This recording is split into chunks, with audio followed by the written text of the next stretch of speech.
70% produktivitas sebuah organisasi ada di tangan satu orang, leadernya. Ini sebabnya dua perusahaan dengan resources yang sama bisa punya hasil yang sangat berbeda.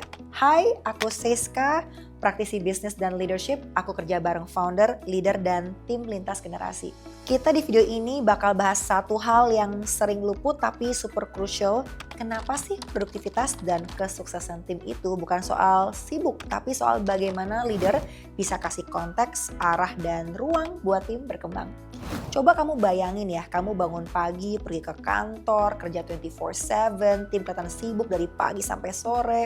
Kamu sudah ngarahin tim dengan full effort, tapi begitu dicek, hasilnya jauh dari ekspektasi kamu. Lalu muncul nih pertanyaan, tim aku bisa kerja gak sih? Ini manusiawi banget. Kebiasaan dari kita nih cenderung lebih gampang nyalain orang lain sebelum kita introspeksi diri sendiri. Seringkali masalahnya bukan di tim kamu tapi cara kamu memimpin sebagai leader. Realitanya produktif atau enggaknya sebuah tim bukan cuma ditentukan oleh kerja keras atau skillnya mereka. Sebuah riset dari Harvard Business Review nunjukin ketidakjelasan prioritas juga salah satu penyebab utama menurunnya produktivitas tim. Jadi kalau kamu ngerasa tim aku kerja tapi hasilnya segitu-segitu aja, coba berhenti sejenak dan tanya ke diri kamu. Apakah arah yang aku kasih udah benar-benar jelas atau aku cuma bikin tim sibuk tanpa arah yang jelas? Peran kamu sebagai leader kasih arah dan prioritas yang jelas dan ini adalah step-stepnya.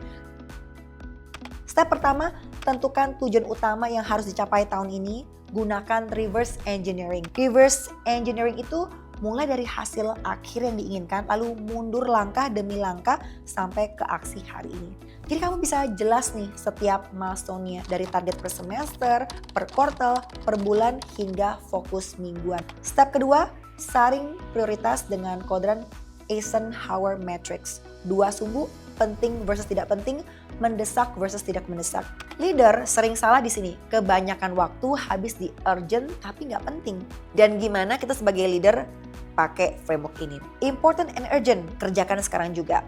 Important and not urgent, ini harusnya fokus utama kamu sebagai leader. Not important and urgent, kamu delegasikan. Not important and not urgent, langsung kamu eliminasi.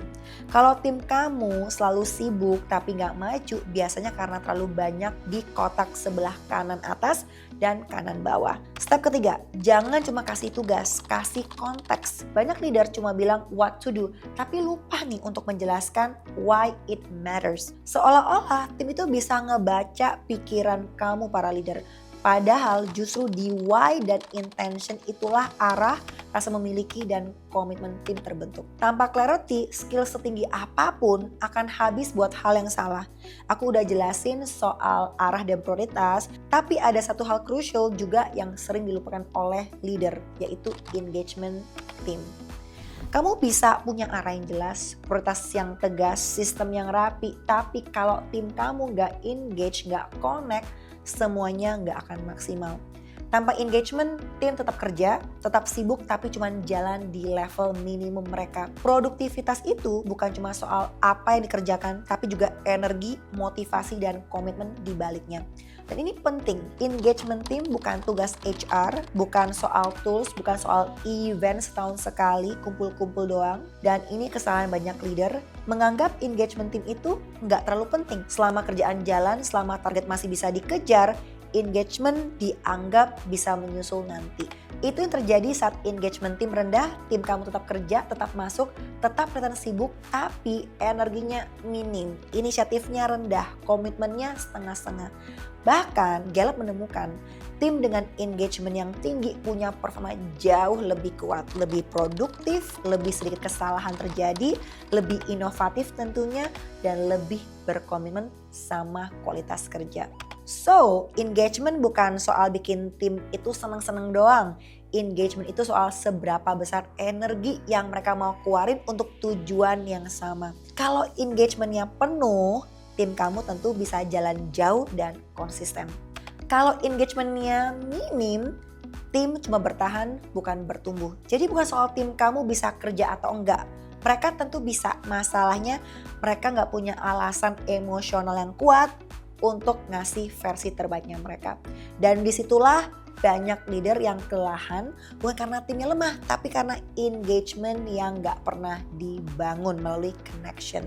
Pertanyaannya, kamu sudah membangun engagement dengan tim kamu atau baru sekedar memastikan kerjaan jalan nih? Kalau jawabannya belum, ini cara memastikan untuk membangun engagement yang konkret dan bisa langsung kamu praktekin. Step 1, bangun koneksi emosional bukan sekedar hubungan kerja. Tim yang engage itu adalah tim yang merasa pekerjaannya berarti, bermakna, dan dirinya tentu dihargai. Mulai dari hal sederhana ya, kamu bisa menanyakan apa sih yang bikin kamu excited dari project ini? Atau apa yang bisa aku support? Tujuannya bukan cari jawaban pintar, tapi bikin tim merasa didengarkan sebagai manusia, bukan sebagai resource. Step kedua, kenali strength dan motivasi tim kamu. Engagement itu turun ketika semua orang diperlakukan sama rata. Padahal cara mereka bertumbuh itu berbeda loh.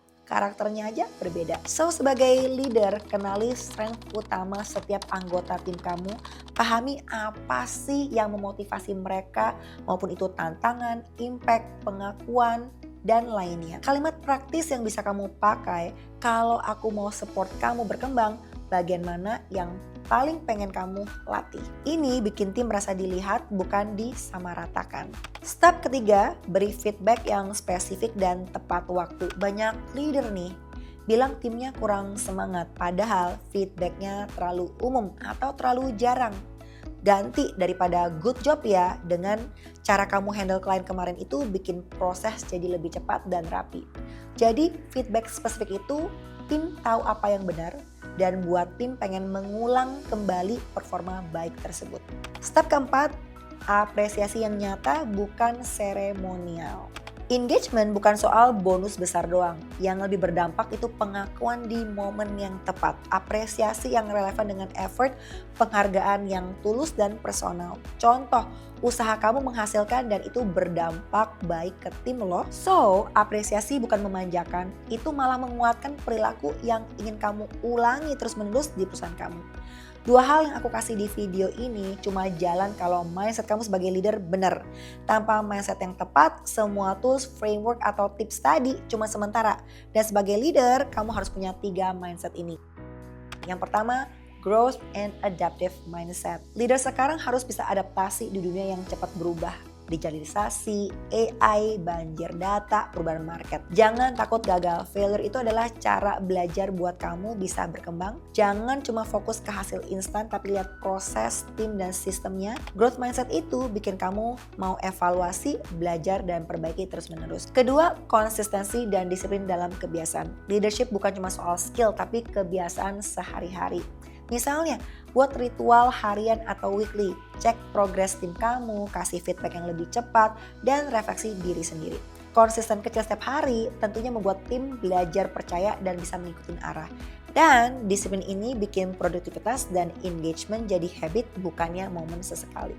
Ketiga, empati dan awareness. Leader yang sustain impact-nya itu yang ngerti kondisi tim lo, termasuk workload, motivasi, dan tantangan personal. Sering-sering deh nanya ke tim, support apa sih yang kamu butuhkan untuk optimal. Kenali kekuatan dan kelemahan tiap anggota, termasuk diri kamu tentunya. Semakin kamu mengoptimalkan kontribusi, kamu bisa bekerja sebagai super tim, bukannya hanya superman. Dengan kesadaran lebih, kamu baru bisa buat perubahan dalam perusahaan kamu. Jadi kalau kamu gabungin clarity, engagement, mindset yang bertumbuh, dan awareness, maka leadership kamu gak cuma ngangkat produktivitas tim hari ini, tapi juga bikin tim kamu tahan banting, kreatif, dan mau berkomitmen jangka panjang. So, ingat, 70% produktivitas ada di tangan leadernya. Arah yang kamu kasih, prioritas yang kamu set, connection yang kamu bentuk, dan seberapa konsisten kamu memimpin setiap harinya. Tim kamu itu bukan cerminan potensi mereka saja, tapi cerminan cara kamu memimpin. Kalau video ini relate sama kondisi tim kamu hari ini, jangan cuma ditonton atau di save doang, tapi lakukan satu aksi kecil yang bisa kamu aplikasikan ke leadership kamu. Coba renungin nih, satu aksi apa sih yang bisa kamu lakukan dalam 24 jam ini. Jangan lupa klik like biar aku tahu konten ini bermanfaat buat kamu. Subscribe juga supaya kamu gak ketinggalan bahasan leadership dan bisnis yang real, bukan cuma dari teori. story dan tulis di kolom komentar satu hal yang mau kamu perbaiki sebagai leader dalam 24 jam ini. Dan sampai ketemu di video berikutnya.